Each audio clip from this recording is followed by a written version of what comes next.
ঝিমিনি ChatGPT-কে বলছিলাম একটা গল্প বানিয়ে দিতে আমার ছবি দিয়ে। তো গল্পটা বানিয়েছে, দেখি আজকে কী একটা স্টোরি সে লিখছে, আমি এটা পড়বো। পারভেজ বাঘ আর কিঙ্গাল জঙ্গলে বাঁচতে থাকার লড়াই। ভোরের আলো ফুটতে ফুটতে পারভেজ জেগে উঠল। সে আজ জঙ্গলে এসেছে গবেষণা করতে, কিন্তু একা নয়, তার পাশে ঘুমাচ্ছিল তার বিশ্বস্ত কুকুর কেঙ্গাল, আর সামনে শুয়ে আছে এক বিশাল দাগওয়ালা বাঘ যার নাম সোরহা। সোরহা সাধারণত বাঘ নয়, পারভেজের একাকার থাকে শিকারি হাতের থেকে বাঁচিয়েছিল। সেই থেকে বাঘটি তার বন্ধু। তিন বন্ধু একসাথে জঙ্গলের গভীর হাঁটতে হাঁটতে হঠাৎই থমকে গেল। চারপাশে অন্তত নীরবতা, পাখির ডাক নেই, পাতায় শব্দ নেই। কিঙ্গাল হাঁটার হেড গড়ে শুরু করলো, ঘেউ ঘেউ শুরু করলো। সুরন কান খাড় হয়ে গেল। ভাবে বুঝে গেল কিছু একটা ঠিক নেই। হঠাৎ সামনে থেকে ভেসে এলো নিচু গর্জন।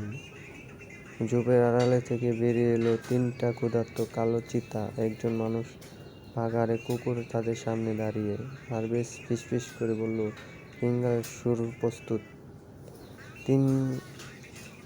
চিতা তিনটা এগিয়ে আসতে প্রথম কিঙ্গাল লাফিয়ে সামনে গেল। ছোট হলেও সে খুবই সাহসী। সে এক চিতার পেছন থেকে কামড় দিয়ে তাকে বিভ্রাম করে। ঠিক তখন শুরু হয় তার পুরো শক্তিতে গর্জে উঠল গড়গড়। চিতা মুহূর্তে পিছিয়ে গেল, কিন্তু ওরা হাল ছাড়ল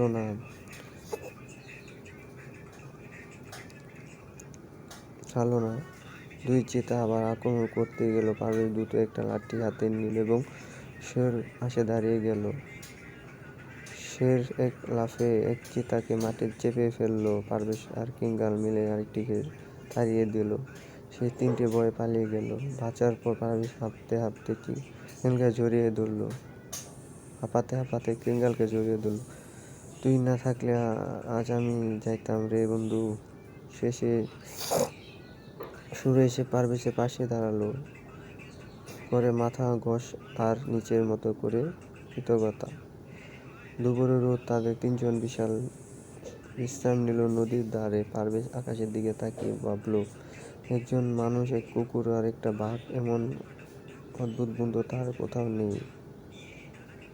জঙ্গলে বাতাস বইছিল শান্তভাবে। হয়তো জঙ্গলে জানতো না তার তিনজন এক অন্যের জীবনের রক্ষক।